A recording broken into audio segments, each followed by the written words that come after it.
Hello बच्चों। अ, आज हम एक्सरसाइज 10.4 का क्वेश्चन नंबर 4 करेंगे। होप कि आपने क्वेश्चन नंबर 3 तक कर लिया हो। ठीक है, यदि क्वेश्चन नंबर 3 तक कोई प्रॉब्लम है तो आप पूछ सकते हो। ठीक है, आप मुझे इसमें ग्रुप में आप सेंड कर सकते हो या पर्सनली किसी भी तरीके से आप मुझसे पूछ सकते हो। ठीक है, नेक्स्ट क्वेश्चन नंबर 4 की बात करते हैं। क्वेश्चन नंबर 4 क्या है? क्वेश्चन नंबर 4 कह रहा है if a line intersect two concentric circle with the same radius. Concentric circle का मतलब, जो कॉसेंट्रिक सर्किल होता है उसका मतलब यही होता है एक ही सेंटर। ठीक है, दो सर्किल हैं, ठीक है, उनके एक ही सेंटर है। कॉसेंट्रिक सर्किल टू कॉसेंट्रिक सर्किल यानी कि दो सर्किल है। ठीक है, यहाँ पे दिया हुआ है centre with the same circle with the same centre with the centre O इसको नाम दे दिया गया है, इसका नाम दे दिया गया है ओ। यहाँ पे हमने कुछ सर्कल बनाया है, ये मैंने बाय हैंड ही बनाया है, आप कंपास यूज़ कर सकते हैं। ठीक है, okay. Circle with centre O at A B C and D, then prove that A B is equal to C D. तो हमें ये बताना है कि A B is equals to है सी डी के। देखिए, सबसे पहले तो ये देख लीजिए, एक लाइन है जो इन दोनों सर्किल को कट करते हुए जा रही है, जो कि एक सर्किल को ए बी सी और डी इस तरीके से वो कट कर रही है। ठीक है, आपको फिगर गिवन नहीं है, गिवन है, हाँ फिगर गिवन है आपको, तो वहाँ से आप देख सकते हो। ठीक है, सबसे पहले हम एक परपेंडिकुलर लाइन बनाएंगे इसके ऊपर। सबसे पहले हमने परपेंडिकुलर लाइन ड्रॉ कर दी। ठीक है, इससे हमें ये पता चल गया जो भी कोड है हमारी, वो सर्किल के सेंटर से यदि हम परपेंडिकुलर डाल देते हैं तो अभी भी 10.3 हमने जो थ्योरम्स किए हैं उनमें बताया गया है कि यदि हमारी किसी भी कोड पे सेंटर से परपेंडिकुलर यदि डाल दिया जाता है तो वो दो बराबर भागों में कट जाती हैं, दो बराबर भागों में बाइसेक्ट हो जाती हैं। ठीक है, ठीक। तो सबसे पहले तो यदि हमने ये इसको वो किया है, परपेंडिकुलर डाल दिया है। परपेंडिकुलर डालने के बाद हमारे पास परपेंडिकुलर डालने के बाद सेंटर से परपेंडिकुलर डालने के बाद हमारे पास दो कंडीशन आती है। कौन कौन सी कंडीशन है?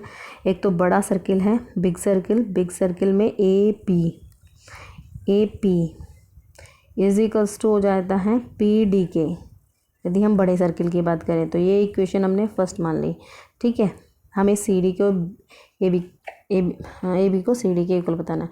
ठीक है, ये तो हमने फर्स्ट इक्वेशन मान ली। अब छोटे वाले सर्किल की बात करते हैं, तो लार्जर सर्किल की बात कर रहे हैं हम, लार्जर सर्किल की बात कर रहे हैं। ठीक है, ये तो लार्जर सर्किल की बात है। तो ये वाला पार्ट क्योंकि बाइसेक्ट कर देता है परपेंडिकुलर, तो ये वाला पार्ट इस वाले पार्ट्स के इक्वल हो जाएगा। ठीक है, अब हम जब बड़े वाले सर्किल की बात करें तो ये वाला पार्ट हो गया। अब हम छोटे वाले सर्किल की बात करेंगे, इस वाले सर्किल की बात करेंगे तो बी पी क्या हो जाएगा? B P is equals to P C हो जाएगा। B P is equals to P C हो जाएगा। अब देखिए, हमें तो क्या निकालना है? हमें तो ना तो बी से कोई मतलब है ना पी से हमें तो ए बी निकालना है। अब देखिए ज़रा, ए बी हम कैसे निकाल सकते हैं? ए बी हम निकाल सकते हैं यदि हम ए पी ये वाला ए पी इसमें से यदि हम ये माइनस कर दें, कौन से वाला? येलो पार्ट लेने से चले, हाँ ये वाला माइनस कर दें। ठीक है, ज़्यादा खोज पोछ हो गया, देख लेते हैं फिर से। हमारा बड़ा सर्किल ये है, बड़ा सर्किल हमारा ये है। तो यदि हम बड़ा सर्किल को लेते हैं तो हमारे पास क्या आता है? A P is equals to आता है पी डी के। ठीक है, बड़ा सर्किल लेने पे यदि हम इस वाले सर्किल को लेते हैं, ठीक है, ये वाला पार्ट इस वाले पार्ट्स के इक्वल आता है। यदि हम दूसरा सर्किल लेते हैं, यानी कि छोटे वाला सर्किल लेते हैं, तो क्या आता है, B P is equals to आता है पी सी के। ठीक, यदि हम थोड़ा सा इसको मेज़र करें, देखें, तो यदि बड़ी वाली लाइन से, यहाँ पे मैं ग्रीन वाला पार्ट ले रही हूँ, कलर ले रही हूँ, ये वाला पार्ट जो हमारी बड़ी वाली लाइन है, इस वाले लाइन से ये छोटे वाली माइनस कर दें, यानी कि आप ए पी में से माइनस कर दो बी पी को, और पी डी में से माइनस कर दो पी सी को, तो आपके पास यहाँ मिल जाएगा ए बी इज इक्वल्स भी यहाँ मिल जाएगा सी डी। ठीक है, यही तो हमें बताना था, इन शॉर्ट फॉर्म तो यही है। चलिए क्वेश्चन में क्या किया है देख लेते हैं। लेट ए लाइन, हमने एक लाइन ली है, मान लिया कि ये एक लाइन है जो कि इसको इंटरसेक्ट कर रही है कॉसेंट्रिक सर्किल से।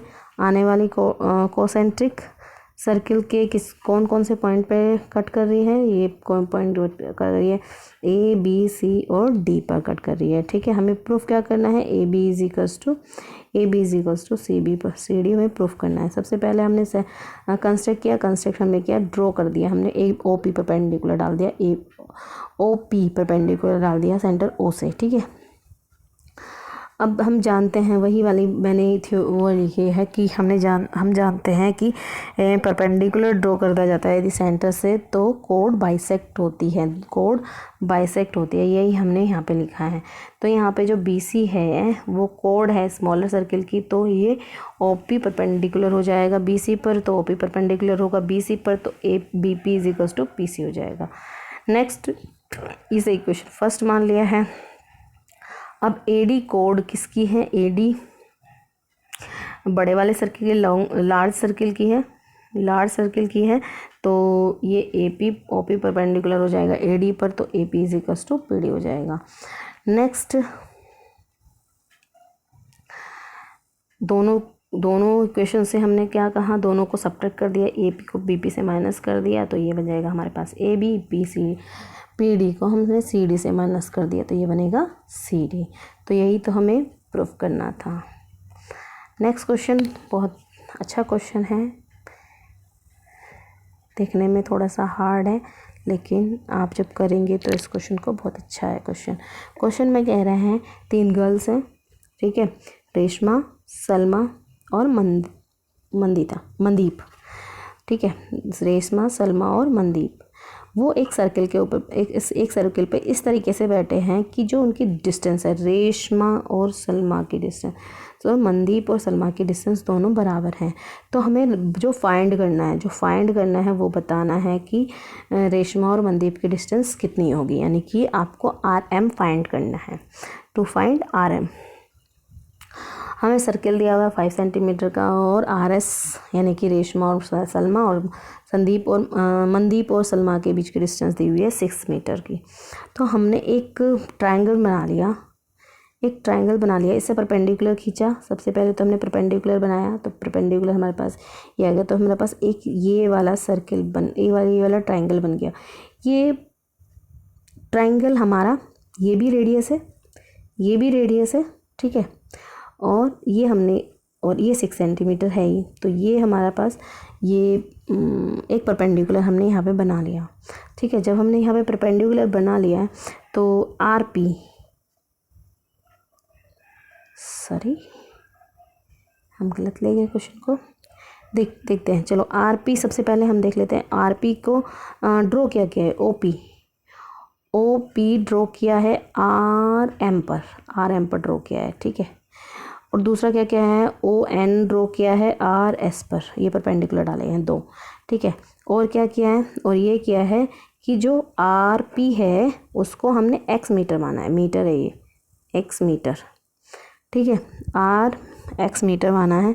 अब ट्रायंगल हम बात कर लेते हैं ओ आर एस में, ओ आर एस में हमने इसमें फॉर्मूला लगा दिया, हाफ बेस इंटू हाइट वाला फॉर्मूला लगा दिया। बेस कितना है इसका, आर पी, ORS की बात कर रहे हैं हम, OS। ओके, क्योंकि ये भी परपेंडिकुलर है ना, इसमें ये भी परपेंडिकुलर है, तो परपेंडिकुलर RP है और OS है, तो दोनों हमने यहाँ पे इस वाले फॉर्मूले को यूज़ किया है। ठीक है, यहाँ पे हमने कौन सा बेस लिया है, OS को बेस लिया है, ये बेस है यहाँ पे इसका, ये बेस है। ठीक, बेस इंटू हाइट होता है ना, ये हाइट है, बेस इंटू हाइट होता है। तो अब RP तो हमारा x है, ठीक है, OS क्योंकि रेडियस है तो ये सही हो जाएगा, तो हमारे पास क्या आ जाएगा 5x divide by 2 metre square आ गया, क्योंकि एरिया निकालना है तो एरिया तो मीटर स्क्वायर में ही होगा। ठीक, नेक्स्ट बात करते हैं, नेक्स्ट चलते हैं आगे। क्या कह रहा है वो, आगे कह रहा है हमने एक ट्रायंगल बना लिया, ट्रायंगल कौन सा, RNO, हमें पीछे जाना पड़ेगा, RNO,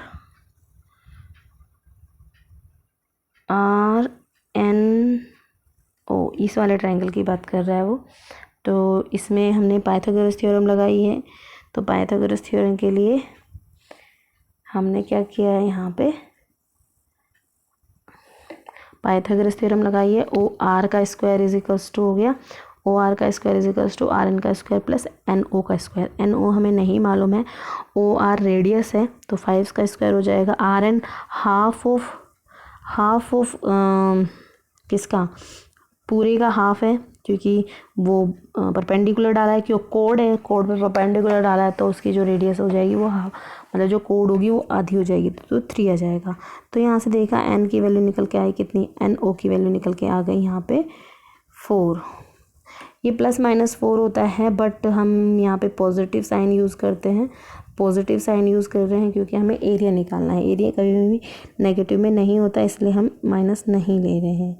ठीक है, फिर से वही सर्किल लिया है, लेकिन इस बार हमने RS को क्या करा, RS को हमने बेस बना लिया, RS को बेस बना लिया। ON परपेंडिकुलर है ही, तो यहाँ से हमने किया, तो ये 12 मीटर स्क्वायर आ गया। तो इक्वेशन फर्स्ट हमारे पास क्या थी, इक्वेशन फर्स्ट से जो सॉल्यूशन निकल के आया था वो 5x अपॉन 2 इज इक्वल्स, और सेकेंड से 12 निकल के आया है, तो यहाँ से हमने x की वैल्यू निकालनी है, यहाँ से हमने x की वैल्यू निकाली, वो RP है। और RP क्या है, RP तो मिड पॉइंट है, RP तो क्या है, RP तो मिड पॉइंट है ना, किसका, RM का परपेंडिकुलर था, तो RM का मिड पॉइंट है, क्योंकि मिड पॉइंट थ्योरम से तो यही बोल सकते हैं। तो 2 से मल्टीप्लाई करी, जब 2 से मल्टीप्लाई कर दी ट्वाइस हो जाएगा, 2 से मल्टीप्लाई करने के बाद हमारे पास 48/5 आ गया, डिवाइड करेंगे तो 9.6 मीटर आ जाएगा। Hence the distance between Reshma and Mandeep is 9.6 इनकी बीच की डिस्टेंस है। ठीक है, यदि इसमें कुछ भी समझ में ना आया हो बेटा तो आप पूछ सकते हैं, और इसे बार बार देखिए वीडियो को, तो आपको समझ में आ भी जाएगा। ठीक है, ये क्वेश्चन थोड़ा सा अटपटा है, लेकिन कोशिश करोगे कि जब कोशिश करोगे तो आपको समझने की तो समझ में आ भी जाएगा। देखिए इसमें क्या कह रहा है, क्वेश्चन में कह रहा है कि एक कॉलोनी के अंदर एक सर्कुलर पार्क है जिसकी रेडियस 20 सेंटीमीटर है, जिसकी सेंटीमीटर मीटर में है। एक सर्कुलर पार्क है जिसकी रेडियस 20 मीटर है, is situated in a colony, एक कॉलोनी में बसा हुआ है। ठीक है, देयर आर 3 बॉयज़ कौन कौन है, अंकुर है, सैयद है और डेविड है।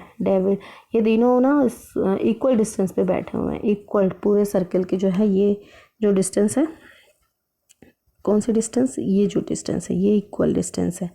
ठीक है, ये सर्किल है जिसकी रेडियस 20 मीटर है, और ये इक्वल डिस्टेंस पे बैठे हुए हैं, और ये sitting in equal distance on it's boundary. ठीक है, सर्किल की बाउंड्री पे बैठे हुए, each having a toy telephone, एक टॉय टेलीफोन ले रखा है इन लोगों ने। ठीक है, एक टॉय टेलीफोन ले रखा in his hand to talk each other, एक दूसरे से बात कर रहे हैं। Find the length of the string, उस टॉय फोन की जो स्ट्रिंग है, यानी कि जो रस्सी है या जो तार है, जो भी है उनका, वो उसका लेंथ हमें फाइंड करनी है। तो find the length of the string of each phone, हर एक फ़ोन की। यहाँ पे अंकुर बैठा है, अंकुर से सैयद की जो भी डिस्टेंस है वो बतानी है, सैयद से डेविड की बतानी है, डेविड से अंकुर की बतानी है। तो हमने उसको सबको एक एक्स मान लिया, तो वो क्या हो गया, एक्स मान लिया। तो आपको पता है कि इससे जब एक ट्रायंगल फॉर्मुलेट होगा तो वो इक्विलेटरल ट्रायंगल होता है, तीनों साइड्स जिसकी इक्वल होती है, जिसकी तीनों साइड इक्वल होती है वो ट्रायंगल कैसा होता है, इक्विलेटरल ट्रायंगल होता है। ठीक है, इक्विलेटरल ट्रायंगल का जो एटीट्यूड होता है, जो इक्वल ट्रायंगल का एटीट्यूड जो होता है उसके बेस को बाइसेक्ट करता है। तो हमने क्या किया, इसको एक एल्टीट्यूड डाला, तो इस पर एक परपेंडिकुलर डाला। तो इस तरीके से हमने तीनों पे परपेंडिकुलर डाल दिए। तीनों पे परपेंडिकुलर डालने के बाद हमारे पास एक राइट एंगल ट्रायंगल आ गया, जो कि हमने ये ले लिया PCO। फिर से देखिएगा बुक फिगर में, PCO, P, ये P है, C है और PCO, नो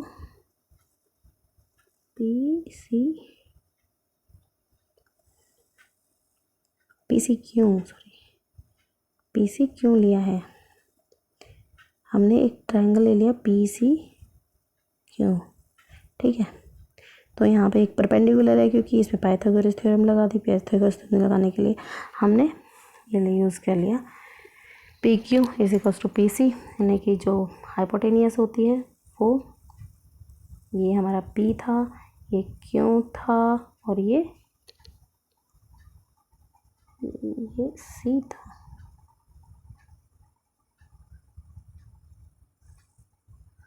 देख लेते हैं, हाँ C था। ठीक है, तो हमने क्या किया, एक ट्रायंगल लिया जिसकी ये P है, ये Q है और ये C है। तो PQ तो हमारी इक्वल डिस्टेंस है, वो तो x होगी। PC हमें नहीं पता है। QC हाफ ऑफ सर्किल की वो हाफ ऑफ स्ट्रिंग हो जाएगी, क्योंकि कोड है, कोड पर जब बाइसेक्ट करते हैं तो वो आधी होती है। तो यहाँ से हमने PC की वैल्यू निकालनी। PC को x को हमने एक साथ रख लिया, x को एक साथ रखने पे हमारे पास ये आ जाएगा। यहाँ से LCM लिया, 4 1 जा 4, तो ये जाएगा 4x² माइनस x², तो ये यहाँ से आ जाएगा 3x² अपॉन 4। तो PC की वैल्यू जो आ गई, PC की जो वैल्यू आ गई वो हमारे पास ये आ गई। अब PC तो आ गया है हमारे पास, बाकी देखते हैं। दूसरा ट्रायंगल लिया QCM। तो दूसरा ट्रायंगल जब हमने लेंगे तो यहाँ पे भी हमारे पास कुछ QC का स्क्वायर प्लस MC का स्क्वायर हो जाएगा, पाइथागोरस थ्योरम लगाए। तो देखते हैं कौन से ट्रायंगल की बात कर रहे हैं, आप बता देते हैं कौन से ट्रायंगल की बात कर रहे हैं। QCM, QCM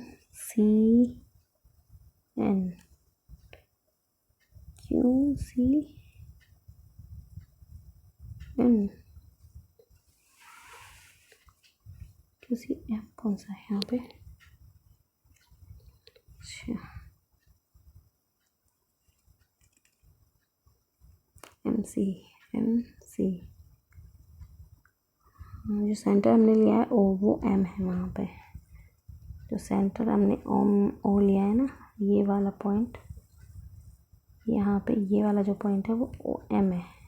O ना हो करके, ये O नहीं है, ये M है। तो यहाँ पे हमने कौन सा लिया, QCM, ये वाला छोटा वाला ट्रायंगल लिया है, ये M है ये। ठीक, तो यहाँ से रखा हमने PQM, तो हमारे पास 20 है, रेडियस है सर्किल की। ठीक है, QC हाफ है और QMC हमने क्या किया, जो PC था ना, PC में से माइनस कर दिया PM को, PC में से PM को माइनस कर दिया। PM तो हमारा 20 था और PCM भी हमने निकाला √3/2x, तो इसका स्क्वायर कर देंगे यहाँ से। ठीक है, यहाँ से वैल्यू आ गई हमारे पास ये। ठीक, ये वैल्यू आ गई। तो क्योंकि दोनों साइड पॉजिटिव है, दोनों साइड 400 है, तो ये हो जाएगा कैंसिल आउट। हमारे पास बचा x² plus upon x square upon 4 plus 3x square upon 4 is -20√3x, ठीक है। क्योंकि दोनों के डिनोमिनेटर यहाँ पे भी सेम है तो उन दोनों को ऐड कर लेंगे तो ये जाएगा 4x स्क्वायर, 4 1 जा 4 कैंसिल आउट हो जाएगा, ये बचेगा हमारे पास 20 minus x square minus 20√x, ठीक है। x कॉमन ले लिया तो कॉमन लेने के बाद हमारे पास ये आ जाएगा। अब x इज इक्वल्स टू 0 है, और या तो x इज इक्वल टू 0 होगा तब इन दोनों का प्रोडक्ट 0 होगा या ये होगा। तो हमारे पास x की वैल्यू कितनी आ गई 20√3। तो x 0 तो हो नहीं सकता, मतलब जिनकी जो स्ट्रिंग है वो तो 0 नहीं हो सकती।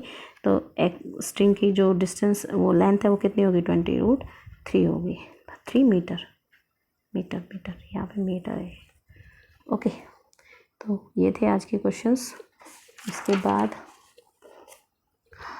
आज की जो क्लास है वो यहीं पे ख़त्म होती है। इसकी जो इससे रिलेटेड जो भी प्रॉब्लम होगी वो आप पूछेंगे, और कुछ समझ में नहीं आया तो कुछ वीडियो को बार बार देखिए, उसे सॉल्व करने की कोशिश करिए। इसके बाद भी नहीं आता है तो you can ask me. Okay.